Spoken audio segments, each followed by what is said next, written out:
Il est 6 heures. Comme tous les matins, Ferozan saute dans la navette pour aller travailler.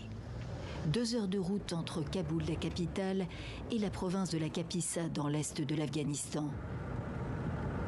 Son arrêt, c'est l'hôpital. Elle est psychologue.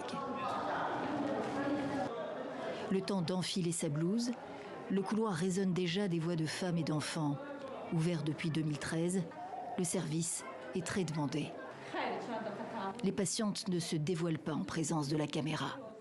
Mais la psychologue peut en témoigner, les Afghanes vont mal. En mai, en une semaine, nous avons eu 4 suicides. L'une d'elles s'est pendue et 3 autres ont ingurgité de la mort au rat. Et les familles n'étaient pas au courant. Ils ont dit qu'une 5e s'était tuée avec un fusil de chasse. Ils ont dit qu'elle s'était suicidée, mais on sait que son frère ou quelqu'un d'autre l'a tuée. Les institutions qui aidaient les femmes financièrement, celles qui les abritaient d'un entourage masculin violent, n'existent plus, dit-elle. Maintenant, il n'y a plus rien. Le retour des talibans, qu'elle ne mentionne pas dans la conversation, a changé les choses à l'hôpital aussi. Le déjeuner, pour elle comme pour d'autres, c'est dans une petite pièce exiguë par terre, quand les hommes mangent assis au réfectoire.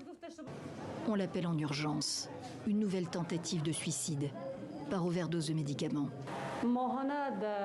En moyenne, chaque mois, 30 à 35 femmes prennent des médicaments pour mettre fin à leur jour. Certaines vivent avec leur mari, d'autres sont des filles célibataires et tentent de se suicider à cause de la morosité ou du chômage.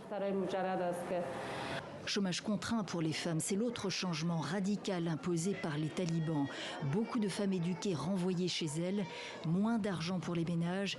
Les femmes sont les premières à en payer le prix.